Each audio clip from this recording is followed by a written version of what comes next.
Well, inside of the front cover of your guidebook, there's a quote by Harry Emerson Fosdick. You might want to open to the first page. Actually, it's page 4. And I quote Harry Emerson Fosdick.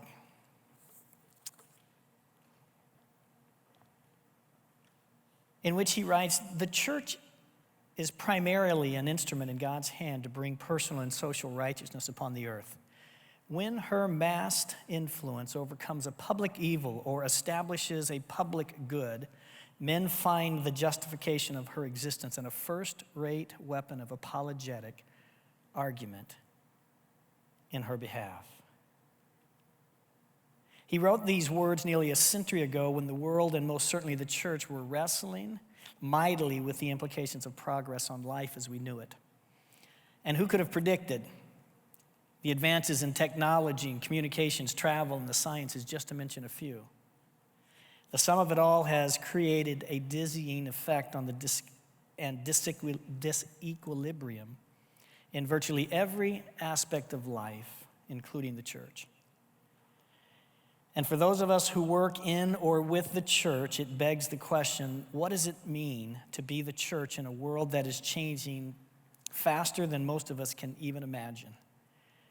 The church is no longer relevant in our world today simply because it says it is, or because the wider culture insists that the church should be, because the evidence to the contrary is seen all around us. So the answer, what is it?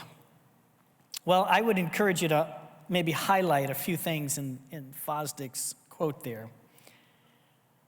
The answer, he says, when we overcome a public evil or establish a public good. In other words, when we show up and we do something that makes a difference in the everyday lives of people, the world takes notice. We overcome a public evil. We establish a public good, and people pay attention. People look. People say, maybe there's something to those people. Maybe they're not just a group of people who can tell you what they're against and what we need, should, must, and ought be doing. Maybe there's something practical and pragmatic about these people.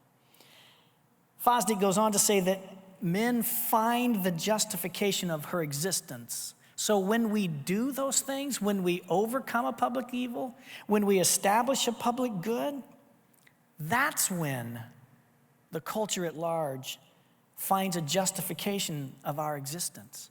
Think about that for a moment. We think that we have a right to exist as the church, and I suppose in one sense that we do, but do we have a right to demand that the culture around us value us just because we say we are who we are? Do we not have some obligation to justify our existence? That was 100 years ago when he wrote these words. And even then, he could see that in a world that was quickly changing, in which the role of the church was looking very different than it has through most of the last 2,000 years, that the church, if it was going to remain relevant in the world today, would have to supply for the world at large a justification for our existence. What is that justification? He's suggesting that when we overcome a public evil or establish a public good, that the world looks at us and says, maybe we do need the church. He goes on to say, not just the justification for our existence, but we find in that very establishment a first-rate weapon of apologetic argument in her behalf. In other words, they look and they see this public evil we've overcome, this public good that we have established, and they say, now there you go. That's walking the talk.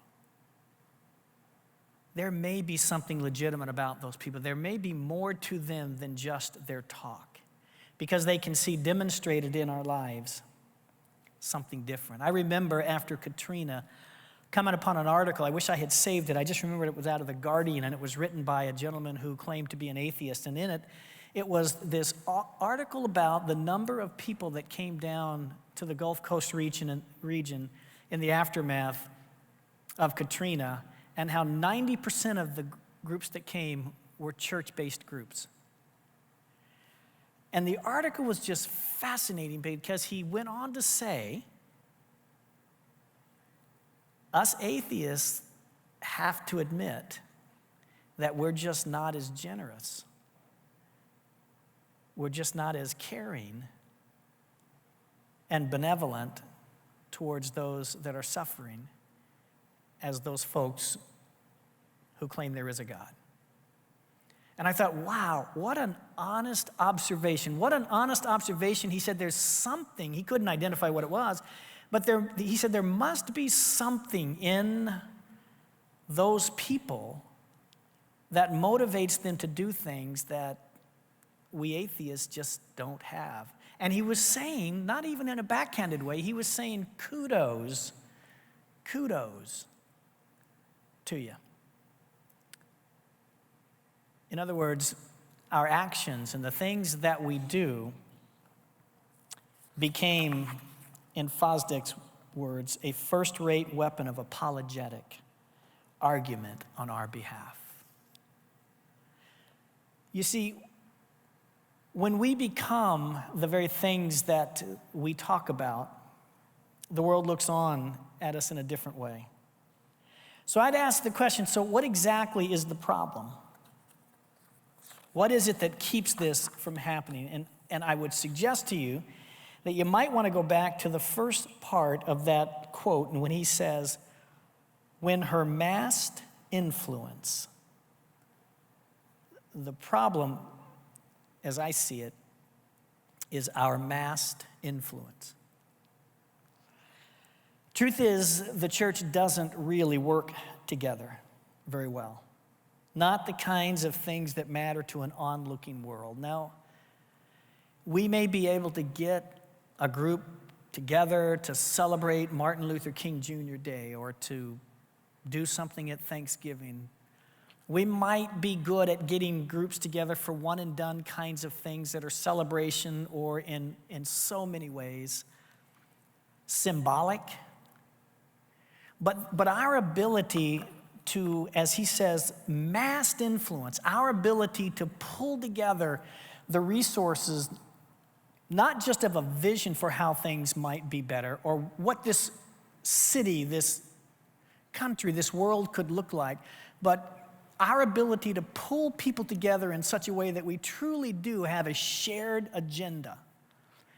And so that we're willing to figure out what our mutually reinforcing roles and responsibilities of working together and coming up with a plan that's executable, one that would have demonstrable results at the end, one in which we as different churches and different organizations would have accountability one to another towards a shared goal. I'm talking about collaboration with teeth. The truth of the matter is we're not really good at that. My experience is that it takes a long time to get churches together to even come up with a shared vision. But you can't do anything unless you have that shared vision. But once you get the shared vision and everybody stacks hands on that vision, we've got it on the page, this is what we're about, then you get into the next stage, which is strategic. How are we going to do it? And my experience has been that when we get to the strategic level of planning, we may have stacked hands on the vision, but about half the group exits at the strategic level. Because they say, yeah, that's what we wanted to do. We want to change our city for Christ. We want to change the nation. We want to do all of these things. And we stack hands on this nebulous vision. But then all of a sudden, when we start talking about how we're going to do it, strategically through, wait a minute, that's not my theory of change. I don't think that we can get to that result from here. And we start exposing then what our true and genuine theories of change are. And for some folks, there is this belief that it's kind of a trickle-down sort of a thing that I don't hear it so much anymore, but there was a time, and in some far-flung places I hear this, it's kind of the thing that if we can just get those people, whoever those people are, if we can just get them saved, then we can solve these intractable problems like poverty and injustice and all those kinds of things.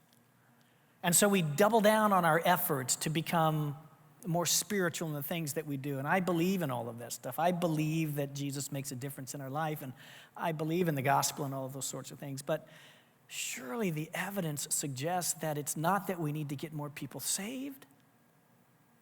It's a different question. It's a different issue. That the things that we're here to talk about at this conference and how we confront poverty through church missions and how we can, while retaining the dignity of the people that we work with, also help create sustainable solutions for those folks. It's not about getting more people to walk an aisle and kneel at an altar, as important as that might be. And so we start having to wrestle then, well, what is it about? What are we going to do? Is it this program or is it that program? And so as we start to get down to the strategic level, people decide, no, I don't think I'm in for that. But then you may have a smaller group left at the end of that, and then you start getting down to actual accountabilities in which you start talking about what the mutually reinforcing activities are, because we can't have everybody doing the same thing. So if we're going to try to solve something that requires us, it's bigger than what any one of us can do on our own. It's going to take multiple organizations. Then the organizations have to begin to say, well, this is my role, and that's my role, and this is your role. And I find that at that level, another half of the churches leave, because it requires a kind of accountability at the execution level that they're just not sure they signed up for. I was kind of hoping it would be this, or it would be that. And so what Fosdick says is when her massed influence overcomes, part of our difficulty is creating that massed influence, staying at it long enough and having enough organizations and individuals stay at the table to work together to create mass influence rather than what we typically do, which is diffusion. 1,000 little things all over the place that have this much capacity, thinking that somehow this much capacity in 1,000 different places is going to tackle a problem this big. Never realizing that this much capacity diffused over this big of a problem 100, 1,000 times is not what changes certain things. So how do we create that massed influence? I was in a meeting early last week with a ministry that we incubated through Significant Matters here in the Kansas City area called the Caring for Kids Network. And I know Nancy was going to be here. Is Nancy Mitchell here yet? I think she's going to be here later on. There's a group of, there's a faith-based group in the Kansas City area called Caring for Kids, and it was birthed out of the citywide prayer movement, who saw that they could bring churches together to create partnerships with local schools. And it caught fire, and it got to the point where it needed to wrestle with becoming its own organization. And so they asked me, and we worked with them for a couple of years to kind of lay the groundwork for what that might be. And my suggestion to them at the time was become what Collective Impact calls a backbone organization. So Caring for Kids, don't become the program. Whatever you do, don't own any program. Because what needs to happen right now is we need to create massed influence. So if you will resist the temptation of becoming the reading program for the school systems, but instead you will be the facilitators of collaboration. You will go to the school districts around the city and you will tell them, I can facilitate a process that will bring businesses and churches to work together in individual schools across the city. And we'll start with the question, what do you need? We won't bring an agenda, we won't bring a program. I said, Nancy, what's going to happen is if you gain some traction in this, you're going to have all kinds of groups from around the city wanting to park their program under the Caring for Kids banner. They're going to want to become the official Christmas program of Caring for Kids, the official reading program of Caring for Kids. But if you will resist that temptation and you will be the organization that trains and facilitates the process and recruits, and you mobilize the church and unleash the church in these individual schools, and you coach them on what it means to come in with the attitude, how may we help you, rather than your own agenda. If you will do that, the schools will love you. And in 3 years' time, they're in over half a dozen school systems across the Kansas City area. The superintendents of the schools at the very beginning were very suspicious, and their attitude was basically this: yeah, we'll see. We've had churches come before and just show up, and they've got all these great ideas, but as soon as they get bored and burned out, they're gone. We'll see. But the Caring for Kids folks just continued to work and continued to work and continued to be that organization that would train churches to ask the right question on how to get back into their congregation to get the kinds of volunteers that the school was asking for, not the kind that they would like to volunteer towards the school. And little by little by little, superintendents from around the whole Kansas City area are beginning to call Caring for Kids and said, "Can you come to our district? Can you do for us in this district what we're hearing that you're doing for them over in here?" They went beyond churches, and they realized that within most of our churches, there were Christian businessmen and women that were looking for opportunities to become deeply involved in the work of their communities, and that these businesses just didn't have an avenue, an outlet, somebody that could help them kind of make that partnership connection. And so they started creating these partnerships with every one of the schools in the district, in which you have a church and a business working with an individual school. And then they began to unleash those churches, they began to unleash those businesses to answer the question and provide the resources necessary to solve the problems that the schools were asking for. And so I was in a meeting that I said earlier this week, and the meeting was with the dean of the School of Education at UMKC. And they were talking with Nancy. And they were talking about how could we work with your organization to document what it is and the impact that you're having in the school district.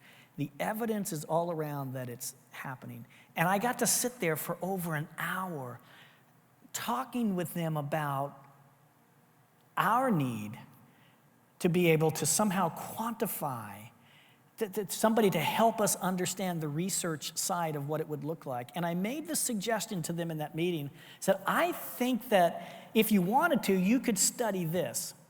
I think that the church, because of what the church is and what it does, I think you're going to find that churches as a whole have the potential of a longer term, deeper impact in these partnerships, because churches are communities that exist over time, whereas businesses oftentimes aren't. The employees come and go, but churches tend to own their mission projects for a longer period of time.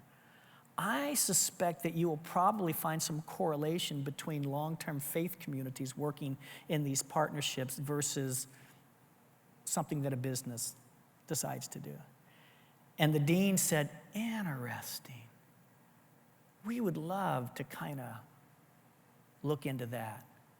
And I share this with you because I'm convinced that the reason that this faith-based initiative in the Kansas City area got bumped to the top of the kind of the research side of the School of Education for UMKC is because of the massed influence that they've been able to create. That Nancy and the Caring for Kids folks have been able to bring hundreds of churches together.